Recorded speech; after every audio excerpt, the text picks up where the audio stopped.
Dr. Aafia Siddiqui, Dr. Fauzia Siddiqui. Dr. Fauzia, Assalamu alaikum wa rahmatullahi wa barakatuh. Welcome as always. Jummah Mubarak to you. Walaikum assalam wa rahmatullah, Brother Anayat. Yes, wonderful that you Mubarak to you and all the listeners. Wonderful you're able to join us, Dr. Fauzia. And I know it's still been a long battle, a long struggle. And in the interim, so much has happened in your life. So much has happened with Dr. Afia Siddiqui. And also, the sadness of losing your mother amongst the campaign and also amongst the struggle for the release and the repatriation of your sister, Dr. Afia.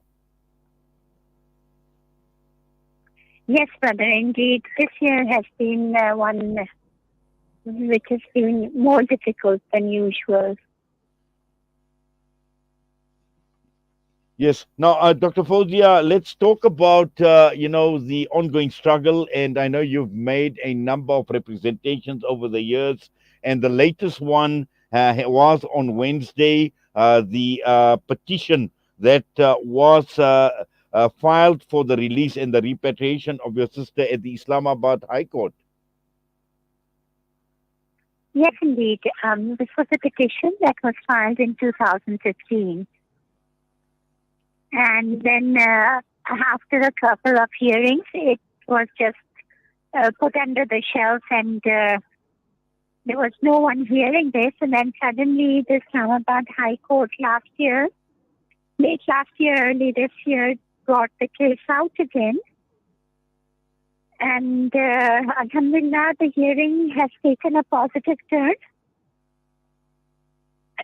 And the court has demanded proof of of what the Pakistani government has done for Aafia.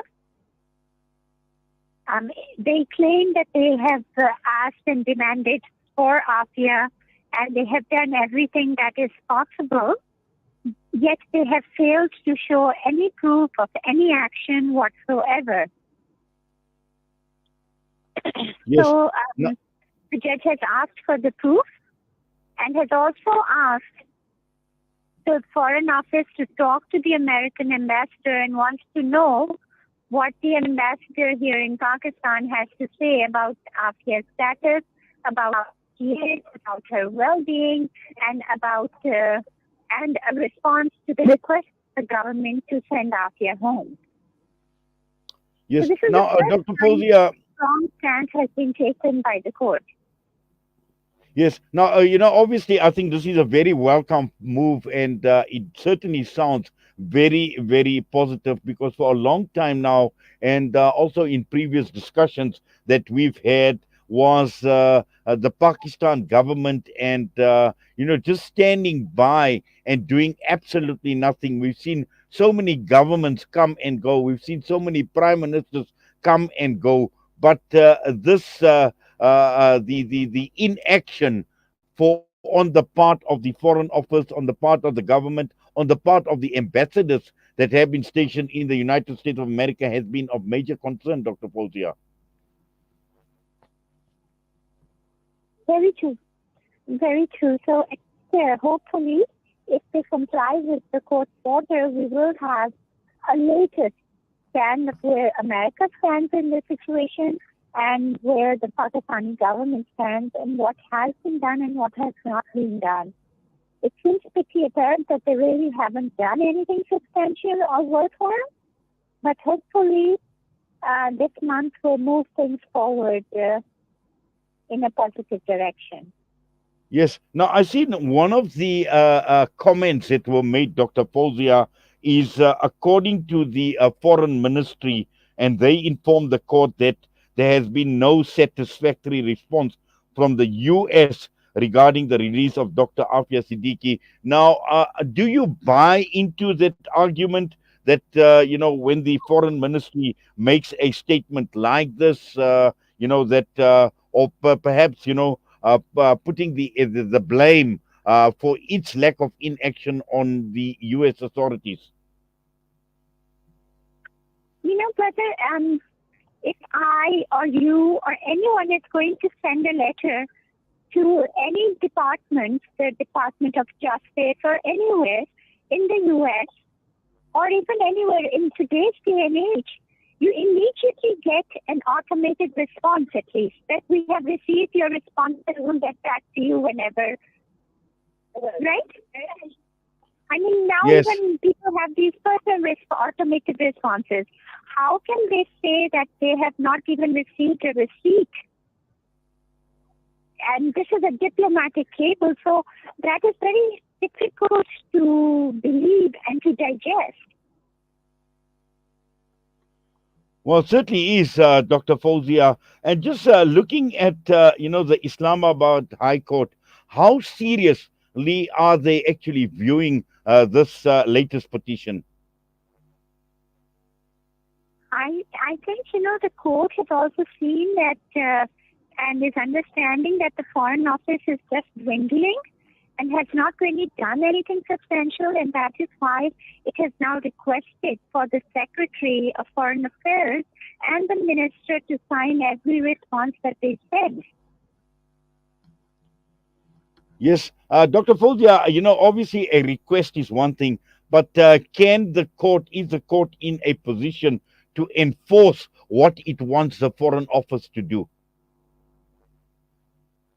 The court is in a position and wants to do that, but for that, the court needs from us as well a direction and a worksheet of legislation and things and lawyers in the U.S. to guide the court, give a direction that will result in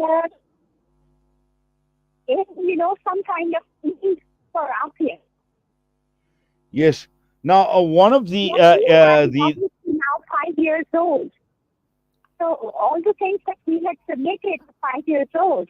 So the court from us also wants an updated submission, which we are trying to prepare, for which we are going to need lawyers in the U.S. as well. Because unfortunately, our lawyer, Steve Downs, has withdrawn from the case because he's retired from practice. So that is a setback for us. Yes, and just finally, Dr. Fauzia, I know the court has also made mention and issued a directive to the Foreign Office to take Dr. Aafia's release case with the United States ambassador to Pakistan. Now, this is absolutely important because, this is where we are talking about diplomatic channels and looking at the foreign affairs and or the Foreign Office and its relationship with the ambassador, the U.S. ambassador to Pakistan. Are you expecting much to come out of that? And if we look at the track record of the past 20 years, I wouldn't really put my hopes very high. But things change, times change, people change. And hopefully, if Allah wills, this may be a very positive, outcome. Yes, and just in the interim, while all of this is playing out, I suppose, looking at the Aafia movement in Pakistan, and you will still continue with your campaigns as you have been doing all along, Dr. Fauzia.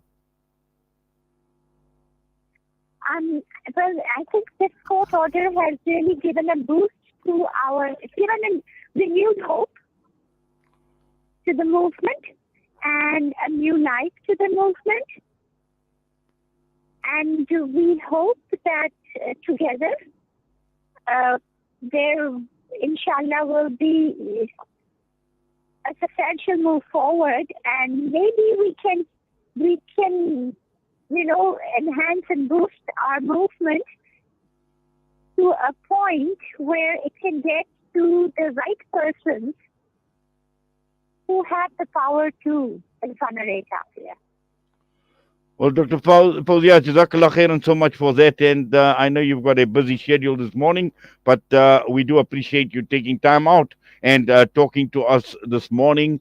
We continue, will, be following the story of Dr. Afia Siddiqui. And from time to time, inshallah, we will get updates. But more importantly, inshallah, we make dua that, Allah subhanahu wa ta'ala make it easy on you, on the family, and more importantly, for Dr. Afia to be returned to her beloved home and to be reunited with her family once again, inshallah. Assalamu alaikum wa rahmatullahi wa barakatuh. Walaikum assalam wa rahmatullah. Dr. Fawzia Siddiqui, the sister of Dr. Afia Siddiqui, and just providing an update on the petition that was filed at the Islamabad High Court for her release and her repatriation. The time is just gone 19 minutes past 8. We're going to go for a break. We'll come back. We'll be joined by Natalie Solomons, CEO, Women Empowerment Platform Foundation. And this comes against the hashtag Justice for Nazreen, where the husband allegedly killed his wife.